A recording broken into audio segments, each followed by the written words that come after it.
Dans quelques semaines, Samsung devrait annoncer une flopée de nouveaux produits haut de gamme en passant par le smartphone classique au pliable, à la tablette ou à la montre connectée. Et tout ça, ça annonce que du bon pour l'écosystème de produits de Samsung. Du coup, je vous propose ce récap de toutes les fuites qu'on a pu voir passer jusqu'ici avant la conférence de Samsung en août. Le premier produit phare que Samsung devrait annoncer en août, c'est bien évidemment les Galaxy Note 20 et Note 20 Ultra. Si vous avez suivi l'actualité, vous avez sans doute vu passer des fuites concernant le design ou les prochaines caractéristiques techniques du Galaxy Note 20. Et niveau design, on peut dire que ça devrait pas trop changer et c'est tant mieux. Globalement, sur la face avant, on aurait un Galaxy Note 10 mais avec les boutons mieux placés car il serait cette fois-ci sur la droite et tomberait naturellement sous le pouce si vous êtes droitier évidemment. Mais Samsung a laissé fuiter une image officielle du dos du smartphone.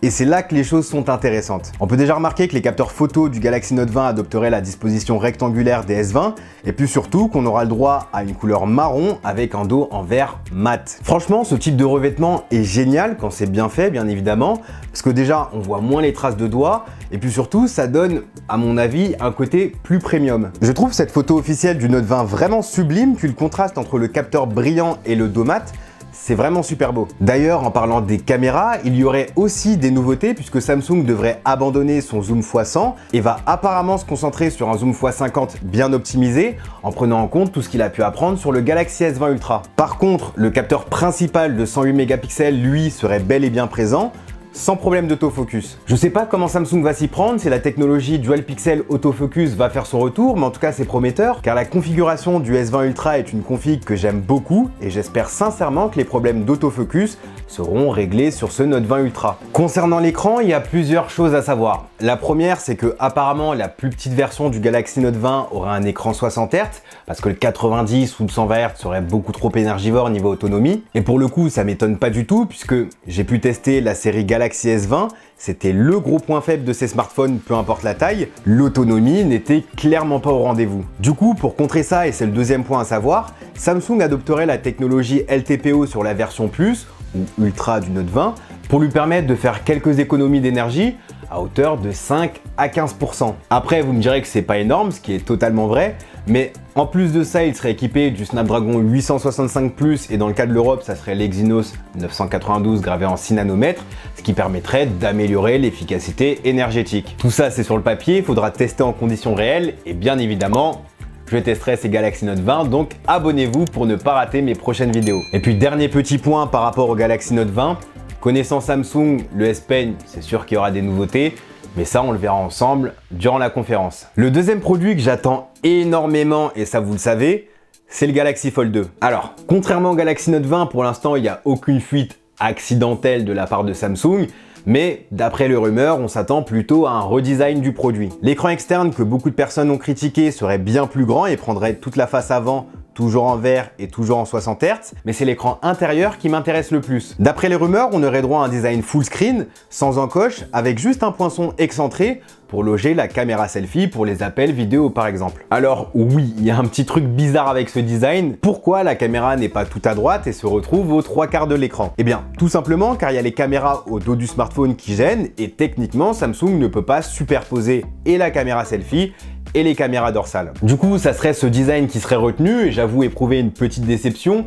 Ça laisse un petit goût amer, mais franchement, je préfère largement ce design par rapport à la version 1 avec l'encoche qui servait strictement à rien. D'ailleurs, mauvaise nouvelle pour ceux qui attendaient le S Pen sur le Fold, cette année, malheureusement, il n'y en aura pas. En même temps, si l'écran est le même que sur le Galaxy Z Flip, c'est clair que c'est encore trop fragile pour supporter des écritures manuscrites au stylet et je préfère largement qu'il continue à innover sur ce terrain-là et sortir un truc prêt plutôt que sortir un truc qui s'abîmera super facilement, qui créera un bad buzz et qui sera de l'argent gâché pour les consommateurs. Dans tous les cas, on commence à se connaître, vous savez que j'aime énormément le pliable, que j'y crois et donc forcément j'achèterai le Galaxy Fold 2 pour vous donner ma petite recommandation.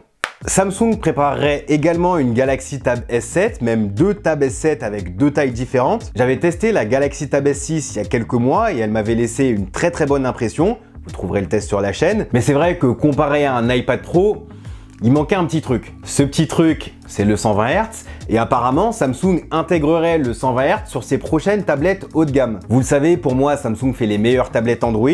Écran OLED magnifique, une bonne surcouche logicielle, DeX qui permet de l'utiliser comme un ordinateur. Et avec ce 120 Hz, ça permettrait à Samsung de prendre encore plus le large face à ses concurrents Android.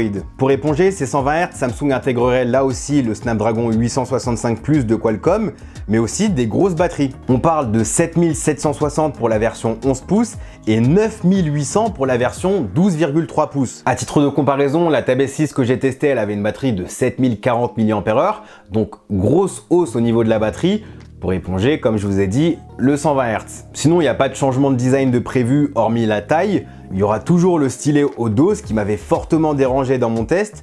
Il y aura toujours un format 16/10 pour une tablette un peu plus axée productivité que le 16/9. Et puis le bon vieux S Pen fourni dans la boîte, geste très appréciable de la part de Samsung. Deux derniers produits que Samsung devrait annoncer soit avant la conférence ou soit pendant, c'est la Galaxy Watch 3 et les nouveaux écouteurs sans fil de Samsung. Pour la Galaxy Watch 3, j'attends pas grand chose. J'ai fait un test de la Galaxy Watch Active 2 qui résume parfaitement ce que je pense des montres Samsung. Il y a un bon matériel, une bonne interface, mais un mauvais écosystème d'applications. C'est un parti pris de Samsung d'adopter ses propres services plutôt que ceux de Google, ce qui lui permet d'avoir un avantage total sur le matériel et le logiciel, mais derrière, malheureusement, on perd l'écosystème d'applications Google. Après, cette nouvelle Galaxy Watch 3 devrait ravir ceux qui aimaient la lunette rotative physique des anciens modèles. D'ailleurs, on a pu voir quelques photos qui ont fuité, mais également des rendus presse officiels du produit sur la toile qui permettent de voir ce à quoi la montre ressemblera. Quand je vous parlais de produits qu'on devrait voir un petit peu avant la conférence, je vous parlais de la Galaxy Watch 3, puisqu'apparemment, elle serait présentée fin juillet. Mais perso, le produit qui m'intrigue pas mal, parce qu'on ne sait rien du tout dessus, c'est les nouveaux écouteurs de Samsung en forme de haricot. Je me pose pas mal de questions. Est-ce que Samsung va sortir ça comme ça? Est-ce qu'il y aura un petit embout en caoutchouc qui viendra se poser au bout pour entrer dans l'oreille comme les AirPods Pro pour proposer de la réduction de bruit active? C'est pas mal de questions dont on n'a pas encore de réponse, mais ça devrait pas trop tarder puisque la conférence devrait se dérouler le 5 août. Et en plus, il y aurait quelques surprises comme peut-être un Galaxy Z Flip 5G. En tout cas, n'oubliez pas de vous abonner pour ne pas rater mes prochaines vidéos. Dites-moi dans les commentaires ce que vous avez pu lire par rapport aux prochains produits Samsung. Quant à moi, je vous dis à la prochaine. Prenez soin de vous. Peace.